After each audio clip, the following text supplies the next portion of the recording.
ఒరే బావా, ఒక ఊళ్ళో ఓ కట్టెలు కొట్టేవాడు ఉండేవాడు. వాడు మామూలు తాగుబోతు కాదు. రక్తం గ్రూప్ టెస్ట్ చేస్తే ఆల్కహాల్ పాజిటివ్ అనొచ్చే రకం. పొద్దున్నే లేస్తే చాలు సారా కొట్టు దగ్గరే వాడు ఆఫీసు. ఒకరోజు వాడు కట్టెలు కొట్టడానికి అడవికి వెళ్ళాడు. మిట్ట మధ్యాహ్నం అయ్యేసరికి ఎండ దంచు కొడుతోంది.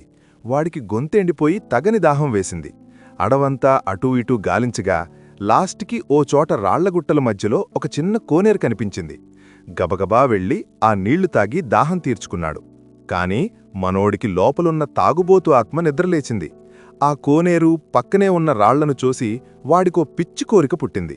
అరరే దేవుడా, ఈ కోనేరులో ఉన్న నీళ్లన్నీ నాటుసారా అయిపోయి ఈ రాళ్లగుట్టలన్నీ వేడివేడి మటన్ ఫ్రై ముక్కలైపోతే ఎంత బాగుండు.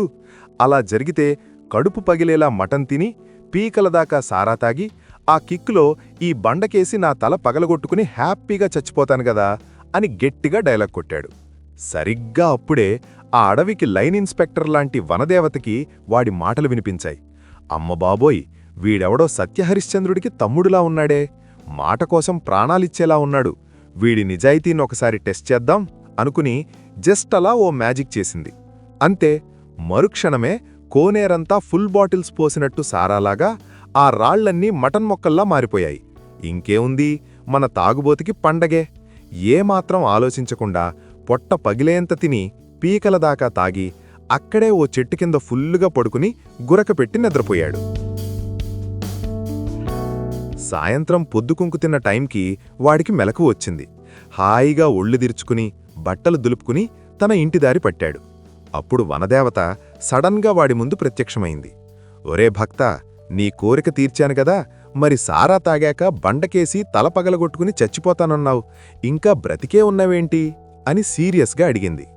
అప్పుడు మన తాగుబోతూ కూల్గా కాలరెగరేసి ఓ నవ్వు నవ్వి, ఏందమ్మా భలేదానివే, లోకంలో నమ్మడానికి ఎవ్వరూ దొరకనట్టు ఏకంగా ఓ తాగుబోతు మాటలు నమ్మావా? నేను తాగుబోతుని, మతిస్థిమితం లేక ఏవేవో వాగుతాను. నీకు బుద్ధుండక్కర్లా? థ్యాంక్స్ ఫర్ ద పార్టీ, మళ్ళీ కలుద్దాం అని స్టైల్గా నడుచుకుంటూ వెళ్ళిపోయాడు.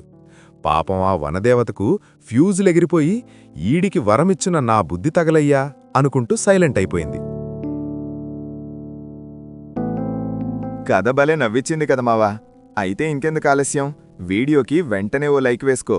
నవ్వును నలుగురితో పంచుకుంటేనే కదా మజా. అందుకే ఓ షేర్ కూడా కొట్టేయి. ఇలాంటి మస్తు మజాకా కథలు ఇంకా కావాలంటే మన ఛానల్కి సబ్స్క్రైబ్ చేసుకోవడం మర్చిపోకు. See you in the next video. Bye.